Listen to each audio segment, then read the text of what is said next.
नांदेड़ के डॉक्टर शंकरराव चौहान जिला सरकारी अस्पताल में हलाक होने वाले मरीजों की तादाद 40 से जायद हो चुकी है। दवाओं की कमी, मेडिकल अमले की कमी और इंतजामिया की लापरवाही की वजह से मरीजों की हलाकतें बढ़ते जा रही है और ये मामला अब कौमी सतह पर मौजू बहस बन गया है। सरकारी अस्पतालों में बुनियादी सहूलियात की कमी से जुड़े इस मसले पर अब जमकर सियासत भी शुरू हो गई है।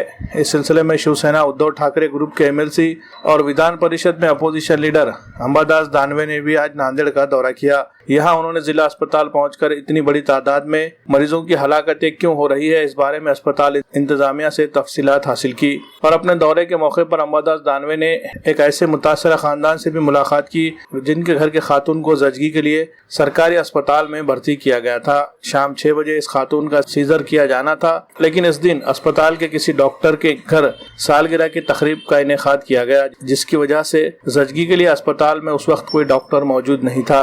शाम 6 बजे होने वाले सीजर को रात 3 बजे किया गया। ताखिर से होने पर इस खातून की और उसके पेट में मौजूद बच्चे की मौत हो गई। महलू खानदान के रिश्तेदारों ने अपने हालात बयान करते हुए अस्पताल इंतजामिया के खिलाफ शदीद गम और गुस्से का इजहार किया और ये भी बताया कि इन्हें सरकारी अस्पताल में दवाइयां नहीं दी गई, बल्कि तकरीबन 70,000 की दवाइयां बाहर से लाने के लिए कहा गया। इस एक मामले ने नांदेड़ के सरकारी अस्पताल में कैसे नाकारा इंतजाम किए जा रहे हैं, इसकी हकीकत को सामने लाने का काम किया है।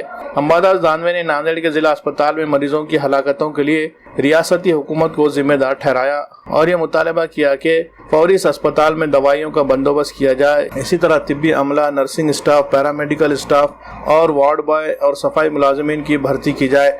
अंबादास दानवे ने उद्धव ठाकरे को घर बैठे रहने वाले सीएम कहने वाले मौजूदा हुकूमत को भी आईना दिखाने की कोशिश की और रियासत के मुख्तलिफ अजला का दौरा करके सरकारी अस्पतालों की सूरत हाल मालूम करने और उसकी सारी तफसीलात असम्बली में पेश करने का भी ऐलान किया।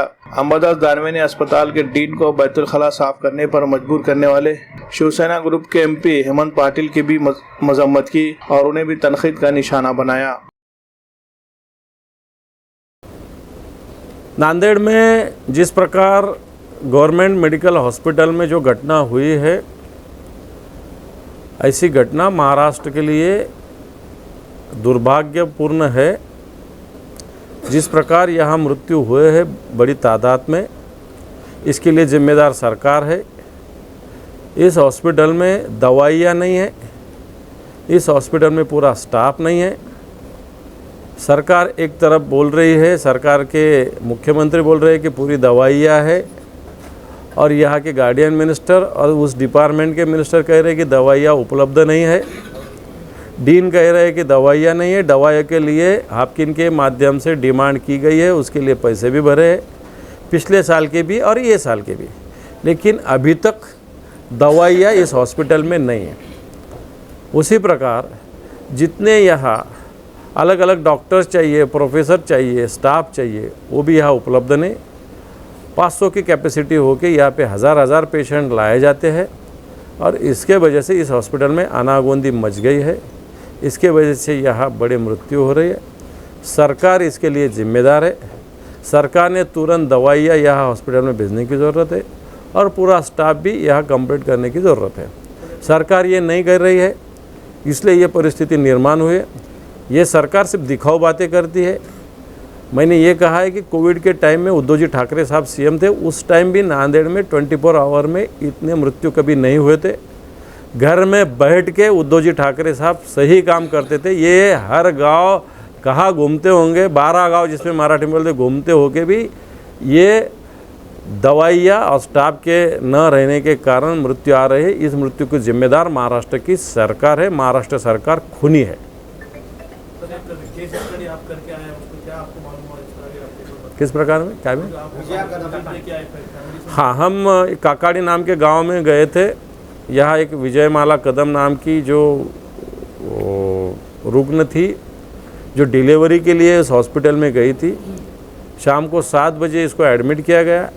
उसको सीजर करना था, वो रात को 3 बजे हुआ, क्योंकि कोई डॉक्टर का जन्मदिन था, उसके पार्टी में लोग गए थे और इसलिए इस बहन का डिलीवरी के लिए जो सीजर चाहिए वो 7-8 घंटे लेट हुआ।